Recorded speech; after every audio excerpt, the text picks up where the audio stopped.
Hello dear friends, स्वागत है आपका अपने यूट्यूब चैनल एसडी एजुकेशन पर। आज है 2 अगस्त 2024 और हम बात करने वाले हैं रेगुलर की तरह आज के most important current affairs question के बारे में। अगर आप वीडियो पे पहली बार आए हुए हैं, अगर आप चैनल पे पहली बार आए हुए हैं तो प्लीज़ वीडियो को लाइक करें, अपने दोस्तों के साथ अधिक से अधिक शेयर करें और हमारे चैनल को सब्सक्राइब भी करें ताकि आने वाली कोई भी वीडियो हो उसकी नोटिफिकेशन आप तक तुरंत पहुँचे। अगर आप किसी भी एग्ज़ाम की तैयारी कर रहे हैं, चाहे यूपीपी हो, यूपीएससी हो या एसएससी हो या कोई भी अन्य प्रतियोगी परीक्षा है, अगर आप उसकी तैयारी कर रहे हैं तो यहाँ से क्वेश्चन पूछे जाने की पूरी संभावना है। करंट अफेयर्स का टॉपिक अगर परीक्षा में पूछा जाता है तो यहाँ से क्वेश्चन जरूर बनेंगे। तो इसके लिए आप वीडियो पे शुरू से लेकर लास्ट तक जरूर बने रहिए। तो चलिए शुरू करते हैं हम आज के अपने पहले क्वेश्चन के साथ। हमारा आज का पहला क्वेश्चन है, हाल ही में 1 अगस्त को कौन सा दिवस मनाया गया, यानी कि 1 अगस्त को कौन सा दिवस मनाया जाता है। तो ए ऑप्शन है राष्ट्रीय पर्वतारोहण दिवस, बी ऑप्शन है वर्ल्ड वाइड वेब दिवस और सी ऑप्शन है ये दोनों, डी ऑप्शन है इनमें से कोई नहीं। तो इस प्रश्न का सही जवाब हो जाएगा ऑप्शन नंबर सी, यानी कि ये दोनों राष्ट्रीय पर्वतारोहण दिवस और वर्ल्ड वाइड वेब दिवस जो है ये 1 अगस्त को ये दोनों ही दिवस मनाए जाते हैं। आगे अगर हम बात करेंगे एक एक दिवस की, तो सबसे पहले हम बात करने वाले हैं वर्ल्ड वाइड वेब डे, यानी कि WWW जिसे आप जिस नाम से जानते हैं, इसके बारे में हम बात करेंगे। तो इसके बारे में चलिए आगे बात करते हैं कि हर साल 1 अगस्त को दुनिया भर में वर्ल्ड वाइड वेब दिवस यानी कि WWW वर्ल्ड वाइड वेब दिवस मनाया जाता है। वर्ल्ड वाइड वेब क्या होता है, जिसे हम वेब के नाम से जानते हैं, इंटरनेट पर जानकारी का एक संग्रह होता है, यानी कि आप सभी लोग इससे परिचित भी होंगे। कभी जब भी आप गूगल खोलते हैं, जब भी आप क्रोम का यूज करते हैं तो वहाँ पर www लगा होता है। तो ये वर्ल्ड वाइड वेब की जो शुरुआत है ये 1989 में ब्रिटिश कंप्यूटर जो वैज्ञानिक हैं टिम बर्नर्स-ली इनके द्वारा की गई थी। यानी वर्ल्ड वाइड वेब की जो खोज है यानी कि जो शुरुआत है ये सन 1989 में ब्रिटिश कंप्यूटर जो वैज्ञानिक हैं टिम बर्नर्स-ली इनके द्वारा की गई थी। आगे अगर हम बढ़ते हैं, नेक्स्ट जो हमारा दिवस है नेशनल माउंटेन क्लाइंबिंग डे 2024, यानी कि 1 अगस्त को यह मनाया जाता है। यह अगस्त है राष्ट्रीय पर्वतारोहण दिवस। तो हर साल 1 अगस्त को राष्ट्रीय पर्वतारोहण दिवस मनाया जाता है। इस दिवस को मनाने का जो मकसद है वह लोगों को माउंटेन क्लाइंबिंग के लिए मोटिवेट करना है, यानी कि माउंटेन क्लाइंबिंग जो होती है, लोग जो पर्वतों पर चढ़ते हैं, पर्वतों पर जाते हैं, इसके बारे में लोगों को मोटिवेट करना है और इस एडवेंचर के बारे में बताना है कि हम जब माउंटेनिंग करते हैं, माउंटेन पर जाते हैं तो क्या कुछ वहाँ पर हमको मिलता है, क्या कुछ वहाँ का नज़ारा होता है, क्या कुछ हमको दृश्य देखने को मिलते हैं। इन सभी एडवेंचर्स के बारे में लोगों को बताना है और मोटिवेट करना है ताकि अधिक से अधिक लोग माउंटेन क्लाइंबिंग कर सकें। बात करें तो यह दिवस कब मनाया जाता है, तो यह दिवस जो है वह ग्रेट टैटन की पहली चढ़ाई की याद में मनाया जाता है। ग्रेट टैटन एक पर्वत चोटी है और वहाँ पर सबसे पहली सफल चढ़ाई जो की गई थी 1 अगस्त को, 1 अगस्त 1898 को, इसी को याद करते हुए आज का जो यह दिवस है यह राष्ट्रीय पर्वतारोहण दिवस के नाम से मनाया जाता है। आगे बात करें तो जो वहाँ पर चढ़ी थी टीम, जो कि पर्वत चोटी थी, ग्रैंड टैंटन की जो चोटी थी उस पर इस चढ़ाई को एक टीम ने पूरा किया था और उस टीम में कुल 7 पर्वतारोही थे और जिसे लीड कौन कर रहे थे, जिसे लीड कर रहे थे नथानिएल नैट लैंगफोर्ड, इसे लीड कर रहे थे, यानी इसके मुख्य जो थे वो यही थे। और 1 अगस्त को इस पर सफल चढ़ाई हुई थी 1 अगस्त 1898 को, इसीलिए इस दिन को 1 अगस्त को राष्ट्रीय पर्वतारोहण दिवस मनाया जाता है। बढ़ेंगे अगले क्वेश्चन की तरफ। हमारा अगला क्वेश्चन है, हाल ही में किसने एशियाई आपदा तैयारी केंद्र की अध्यक्षता संभाली है, यानी कि कौन सा ऐसा देश है जिसने एशियाई आपदा तैयारी केंद्र की अध्यक्षता संभाली हुई है। तो ए ऑप्शन है भूटान, बी ऑप्शन है मालदीव, सी ऑप्शन है भारत और डी ऑप्शन है पाकिस्तान। तो इस प्रश्न का सही जवाब हो जाएगा ऑप्शन नंबर सी, यानी कि जो भारत है इसने क्या किया हुआ है कि एशियाई आपदा तैयारी केंद्र की अध्यक्षता संभाली हुई है। आगे अगर हम बात करें तो भारत ने एशियाई आपदा तैयारी केंद्र की जो अध्यक्षता है वो संभाल ली है, यानी कि अब से अध्यक्षता कौन करेगा, अब से अध्यक्षता करेगा भारत एशियाई आपदा तैयारी केंद्र की। थाईलैंड की जो राजधानी है बैंकॉक, यहाँ पर राष्ट्रीय आपदा प्रबंधन प्राधिकरण के सदस्य और HOD जो है राजेंद्र सिंह ने अध्यक्षता का पदभार संभाला है, यानी कि पदभार संभाला किसने है, कौन अध्यक्ष बनाए गए हैं। तो राष्ट्रीय आपदा बैंक प्राधिकरण के जो आपदा प्रबंधन प्राधिकरण के जो सदस्य हैं और HOD जो हैं राजेंद्र सिंह, इन्होंने इसकी अध्यक्षता संभाली हुई है, यानी एशियाई आपदा तैयारी केंद्र जो है इसके अध्यक्ष कौन बनाए गए हैं, तो इसके अध्यक्ष बनाए गए हैं राजेंद्र सिंह। आगे बात करें तो एशियाई आपदा तैयारी केंद्र की जो स्थापना है यह 1986 में एक गैर लाभकारी स्वायत्त क्षेत्रीय संगठन के रूप में की गई थी, यानी एशियाई आपदा तैयारी केंद्र की जो स्थापना है यह 1986 में की गई थी। आगे बढ़ेंगे तो इस केंद्र का जो उद्देश्य है, यानी कि यह जो एशियाई जो आपदा प्रबंधन का जो केंद्र है या जो नियुक्त किया गया है जिसके लिए, तो इसका उद्देश्य क्या होने वाला है, तो इस केंद्र का उद्देश्य एशिया और प्रशांत क्षेत्र में आपदा जोखिम न्यूनीकरण और जलवायु लचीलेपन के निर्माण में क्षेत्रीय सहयोग और कार्यान्वयन को प्रोत्साहित करना है। यानी कि कभी कभी जो आपदाएं आती हैं, आपदा से जो भी जोखिम और खतरे उत्पन्न होते हैं उन सब के बारे में लोगों को अवेयरनेस फैलाना, उसके लिए क्षेत्रीय सहयोग और कार्यान्वयन को प्रोत्साहित करना, जो भी जलवायु है उसको बेहतर बनाना, इन सब के लिए कार्य करना जो इसका मुख्य उद्देश्य है। कभी कभी आप लोग देखते हैं कई क्षेत्र ऐसे होते हैं जहाँ पर बहुत भयानक आपदाएं आती हैं, कई जान माल हानि होती है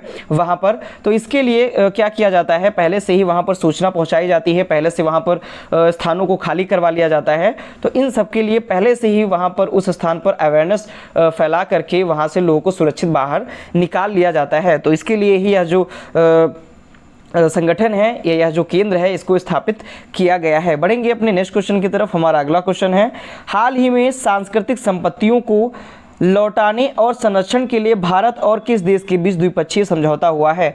यानी कि जो भारत की सांस्कृतिक संपत्तियां हैं जिनको किसी भी तरीके से, चाहे वो चोरी हो गई हों या किसी भी तरीके से जो उस देश में पहुंच गई हैं, तो उन संपत्तियों को लौटाने और संरक्षण के लिए भारत ने किस देश के बीच द्विपक्षीय समझौता किया हुआ है।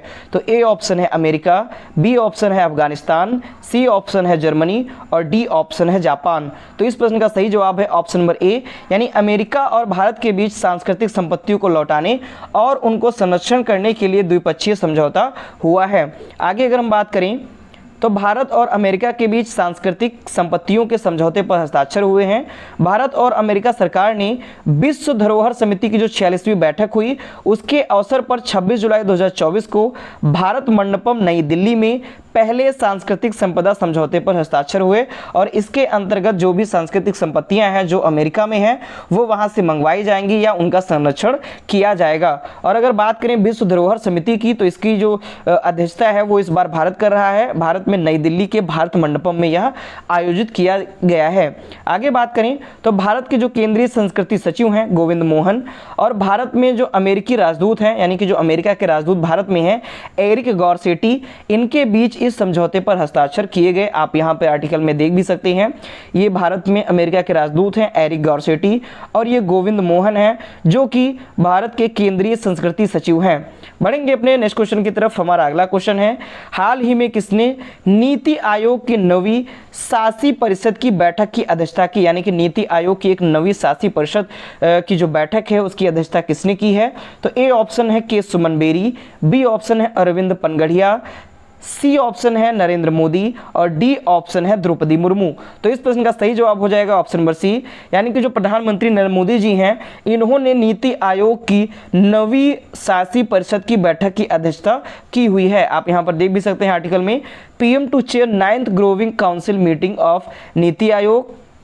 आगे अगर हम बात करें तो प्रधानमंत्री श्री नरेंद्र मोदी जी ने 27 जुलाई 2024 को राष्ट्रपति भवन के सांस्कृतिक केंद्र नई दिल्ली में नीति आयोग की नवी गवर्निंग काउंसिल बैठक की अध्यक्षता की। यानी कि जो गवर्निंग काउंसिल होती है उसकी बैठक की अध्यक्षता। इस वर्ष की जो थीम रखी गई है वह रखी गई है विकसित भारत @2027। इस वर्ष की थीम है मोस्ट इंपॉर्टेंट है, थीम पूछे जाने की पूरी संभावना है।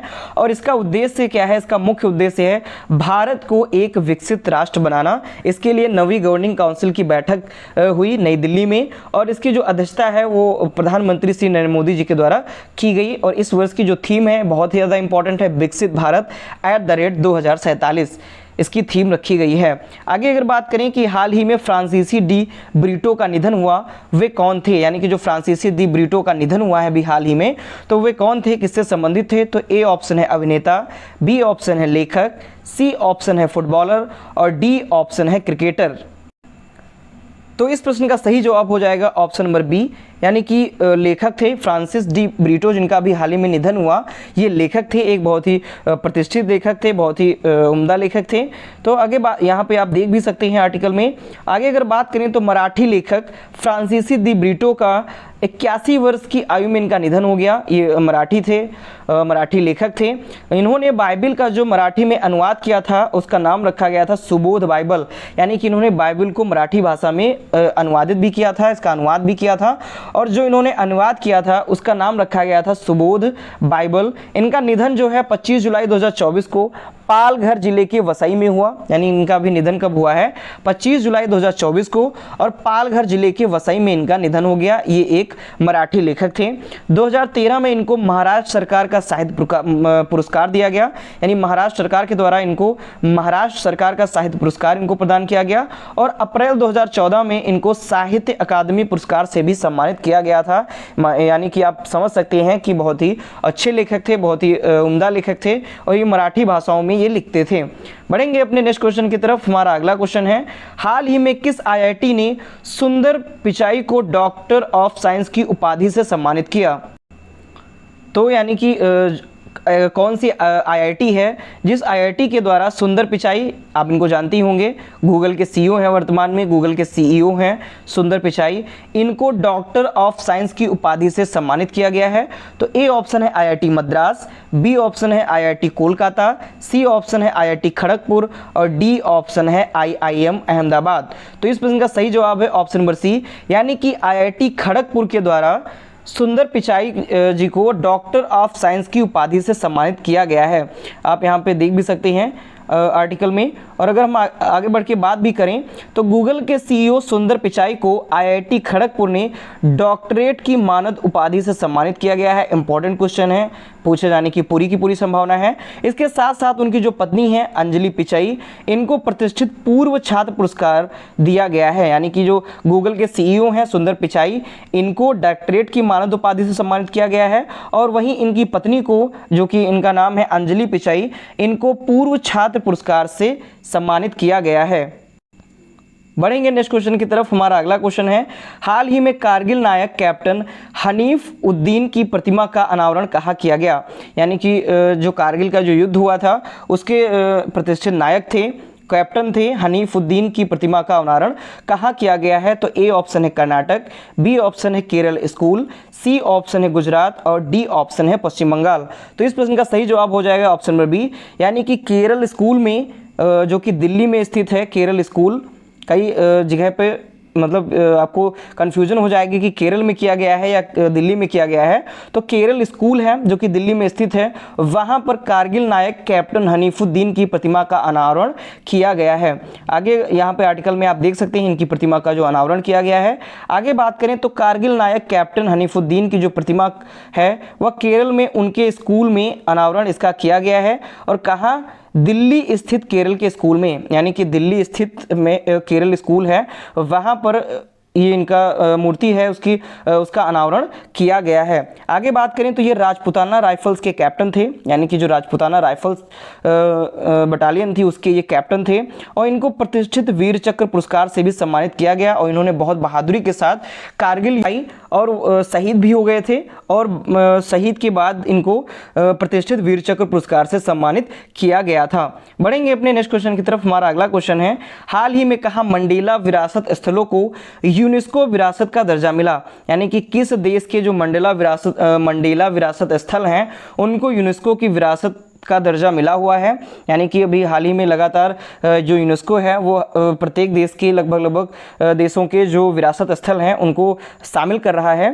तो इससे पहले भारत के भी जो विरासत स्थल थे उनको शामिल किया गया, और अब मंडेला विरासत स्थल हैं इनको यूनेस्को में शामिल किया गया है। तो ये किस देश में है? तो ए ऑप्शन है ब्राज़ील, बी ऑप्शन है पेरू, सी ऑप्शन है दक्षिण अफ्रीका, और डी ऑप्शन है सिंगापुर। तो इस प्रश्न का सही जवाब है ऑप्शन नंबर सी, यानी कि दक्षिण अफ्रीका के जो मंडेला विरासत स्थल हैं इनको यूनेस्को विरासत में शामिल किया गया है। आप यहाँ पे देख सकते हैं नेल्सन मंडेला जी के जो भी विरासत स्थल हैं उनको यूनेस्को ने विरासत स्थल के रूप में दर्जा दिया हुआ है।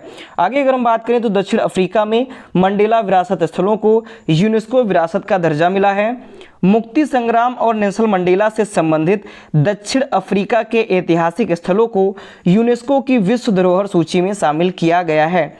नई दिल्ली में विश्व धरोहर समिति के सत्र के दौरान, यानी कि जो यूनेस्को विरासत जो है अब की बार ये कौन आयोजित कर रहा है, तो ये नई दिल्ली में यानी भारत आयोजित कर रहा है। तो नई दिल्ली में विश्व धरोहर समिति के सत्र के दौरान की गई घोषणा पर जो दक्षिण अफ्रीकी प्रतिनिधि मंडल हैं उसके अंदर मतलब प्रतिनिधि मंडल जो था उसके अंदर खुशी की लहर दौड़ गई, क्योंकि वहाँ के जो मंडेला विरासत स्थल हैं उनको यूनेस्को विरासत का दर्जा दिया गया है। बढ़ेंगे अपने नेक्स्ट क्वेश्चन की तरफ। हमारा अगला क्वेश्चन है, हाल ही में भारत और किस देश ने त्वरित प्रभाव परियोजना और डिजिटल समाधान पर समझौता किया? यानी कि जो त्वरित प्रभाव परियोजना है और डिजिटल समाधान है, इस पर भारत और किस देश ने समझौता किया हुआ है? तो ए ऑप्शन है लाओस, बी ऑप्शन है कंबोडिया, सी ऑप्शन है थाईलैंड और डी ऑप्शन है म्यांमार। तो इस प्रश्न का सही जवाब है ऑप्शन नंबर ए, यानी कि लाओस और भारत देश ने मिलकर के त्वरित प्रभाव परियोजना और डिजिटल समाधान पर समझौता किया है। आगे अगर हम बात करें तो हाल ही में भारत और लाओस देश ने त्वरित प्रभाव परियोजना और डिजिटल समाधान पर समझौता किया है, यानी कि जो भी डिजिटल समाधान होते हैं, डिजिटलीकरण जो भी होता है उस पर इन्होंने समझौता किया हुआ है। विदेश मंत्री जो भारत के विदेश मंत्री हैं अपने यहाँ के एस जयशंकर प्रसाद जी और जो लाओस के विदेश मंत्री हैं सलेऊमक्से कोमासित के साथ बैठक हुई और इसी बैठक में त्वरित प्रभाव परियोजना और डिजिटल समाधान पर जो समझौता पर हस्ताक्षर किए गए। बात करते हैं तो इसके साथ साथ मेकांग गंगा सहयोग परियोजना है, इस पर भी चर्चा हुई, इस पर भी समझौता हुआ। बढ़ेंगे अपने नेक्स्ट क्वेश्चन की तरफ। तो हमारा नेक्स्ट और लास्ट क्वेश्चन है, हाल ही में किस राज्य में थिंक टैंक ग्रीट की स्थापना की जाएगी? यानी कि ऐसा कौन सा राज्य है जहां पर थिंक टैंक ग्रीट की परियोजना की स्थापना की जाएगी? तो ए ऑप्शन है मध्य प्रदेश, बी ऑप्शन है गुजरात, सी ऑप्शन है हिमाचल प्रदेश और डी ऑप्शन है आंध्र प्रदेश। तो इस प्रश्न का सही जवाब है ऑप्शन नंबर बी, यानी कि गुजरात राज्य में थिंक टैंक ग्रीट की स्थापना की जाएगी। आगे अगर हम बात करें तो गुजरात में नीति आयोग की तर्ज पर, जैसे केंद्र सरकार के द्वारा नीति आयोग लाया गया, तो ठीक उसी प्रकार गुजरात में नीति आयोग की तर्ज पर एक ग्रेट थिंक टैंक की स्थापना की जाएगी और इस पहल का जो उद्देश्य है वह 2047 तक भारत को विकसित राष्ट्र बनाने के प्रधानमंत्री नरेंद्र मोदी जी के जो दृष्टिकोण का समर्थन करना है। यानी कि प्रधानमंत्री नरेंद्र मोदी जी ने जो 2047 तक भारत को विकसित राष्ट्र बनाने के लिए जो समर्थन किया हुआ है, जो उद्देश्य रखा हुआ है, तो उसमें उसका समर्थन करने के लिए यह जो ग्रेट थिंक टैंक की जो परियोजना है इसकी स्थापना की गई है। बात करें तो जो गुजरात के मुख्यमंत्री हैं भूपेंद्र पटेल जी ने विकसित भारत के लिए विकसित गुजरात को प्राप्त करने के लिए Gujarat @2047 dynamic document road map पेश किया है। यानी कि जैसे भारत @2047 उसी प्रकार से Gujarat @2047 dynamic document road map इसको पेश किया हुआ है। बात करें ग्रीट की तो ग्रीट का फुल फॉर्म होता है Gujarat state institution for transformation, यानी कि गुजरात जो स्टेट है उसको डेवलप करना, विकास परियोजनाएं जो हैं वो लाना और उसको अधिक से अधिक विकसित करना, यही इसका उद्देश्य है। तो ये थे आज के हमारे मोस्ट इंपॉर्टेंट करंट अफेयर्स के क्वेश्चन जो कि आगामी परीक्षा के लिए बहुत ज़्यादा इंपॉर्टेंट होने वाले हैं और आज के क्वेश्चन भी बहुत ही ज़्यादा इंपॉर्टेंट थे। तो अगर वीडियो पहली बार देख रहे हैं, वीडियो पर पहली बार आए हैं तो प्लीज़ वीडियो को लाइक करें, अपने दोस्तों के साथ अधिक से अधिक शेयर करें और हमारे चैनल को सब्सक्राइब भी करें। धन्यवाद।